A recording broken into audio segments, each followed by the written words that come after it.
I'm Rena Matheson. I am the Literacy Coordinator for Fort McMurray Public School District, and English language learning also falls under my portfolio. Anna Copen. I have been a teacher for probably 28 years. I know I don't look like it though. I have taught every level from kindergarten through grade 8. Most of that experience is teaching ESL students. I just started teaching at the LINK program at Keano 1 year ago this week. I work at Dr. Clark's school and I teach. Generally, all of our schools have a protocol that they follow. Parents come in and register and identify themselves as English second language and whether English is the first language spoken at home. Teachers are informed of the first language, and in some schools an intake process is in place so that the teacher can be made aware of the proficiency level of the student before they arrive in the classroom, so any special accommodations that need to be put into place can be put into place. Generally, within Fort McMurray Public, for the most part, our English language learners are involved in an inclusive programming. We have very limited sheltered programs for English language learners. I try to put them in a group or at a table with a student who may or may not be able to connect with them if they don't speak the same language. Mostly I try to integrate them as quickly as possible and help them to learn the routines of the classroom. I do a lot of, with literacy as far as phonics and decoding words, I try to do a lot of phonics-based activities, especially for ELL 1 or 2, just to build that foundation and teach some of the basic rules so that they can start decoding words. A lot of students, once they start decoding words, all of a sudden everything clicks and they're like, oh, that's the word. And it just builds a lot of confidence doing that. We actually have a few schools that have a high number of ELL learners in the classroom, and teachers take a look at their curriculum and differentiate. So they look for the key concept, the most important concept, the big idea, and then they look for ways to methods that they can use to ensure that the student is understanding the concept and can share their knowledge of the concepts. So in some cases, particularly again, if it's a student who speaks very little English, it may be things like having them start off by answering yes/no questions or pointing to pictures. Teachers provide things like sentence starters for students. We'll provide, as I say, visuals, so students can, if they're sequencing stories, for example, they might be able to put the story in order using pictures. They might be able to draw concepts if they don't have the English language to write. So teachers are always looking for methods that they can differentiate the instruction so that the outcome is still being met, but the student is able to share their knowledge of the outcome and their understanding of the outcome in a way that if they don't have the language skills, they can still share that information with the teacher. So teachers will do things like find out about country of origin. Many of our schools and many of our classrooms have maps of the world so that students can be identified from their geographical location can be identified. If the student is coming in with very limited English proficiency, the teacher will have things like visual prompts available. Often teachers will have a look at the curriculum and they'll determine ways that the concepts that are being developed can be, the student can represent through drawing or through visuals if their language proficiency is such that they're not working fluently in the English language. I guess that depends on the level of English the child has when they first arrive in your classroom.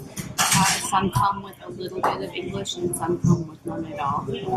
In the case of none at all, you're going to be more focused on the conversational and the playground and the just getting through their day language before you ever get to them learning any of the academic language.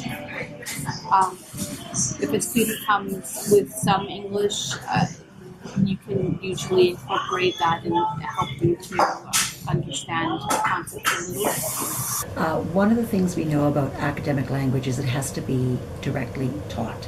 Direct instruction is absolutely essential, and explicit instruction. So modeling, the teacher, it's really important that the teacher models the language.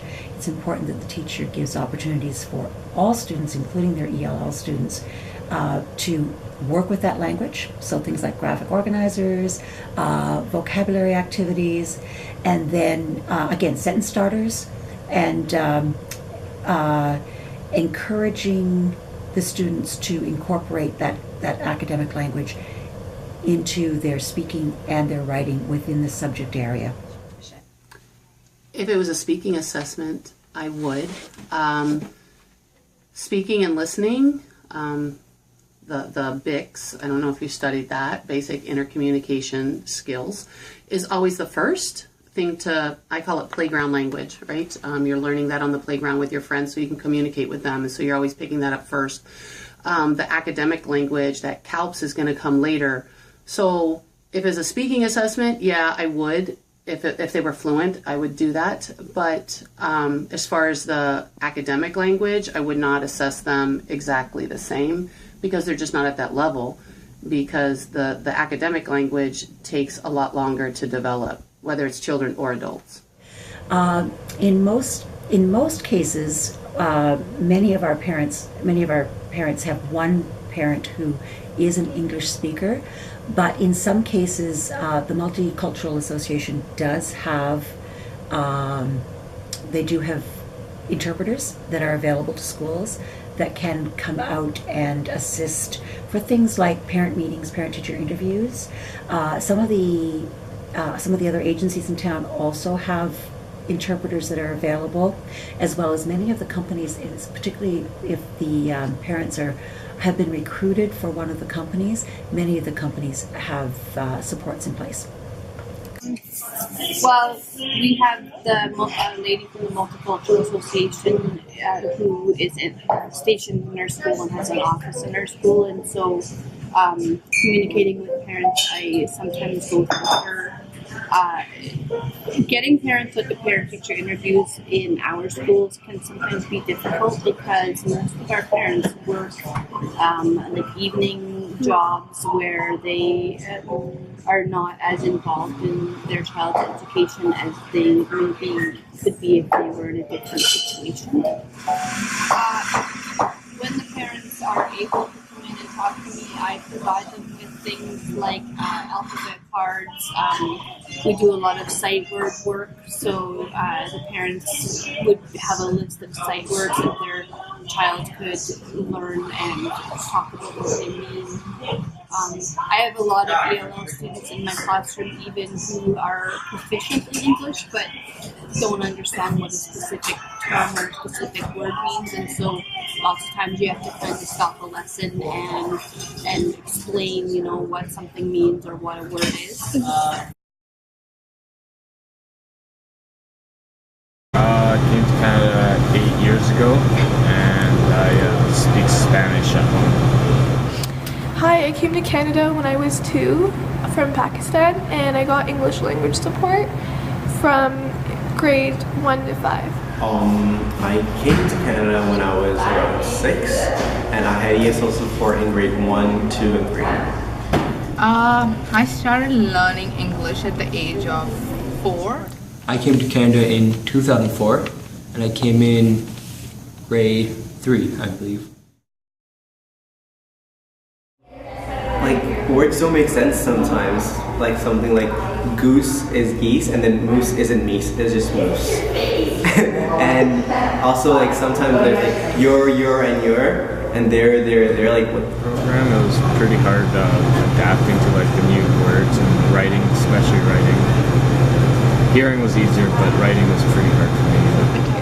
What I found found hard about learning English was learning new words.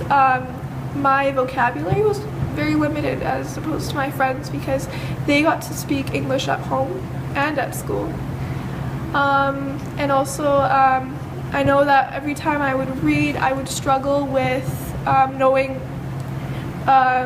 which word meant what. The change I faced when I came to Canada was like, I find people talking so fast here. And initially for 2 months I had a little bit of problem in what they are talking about, and yeah, that's all I had problem about.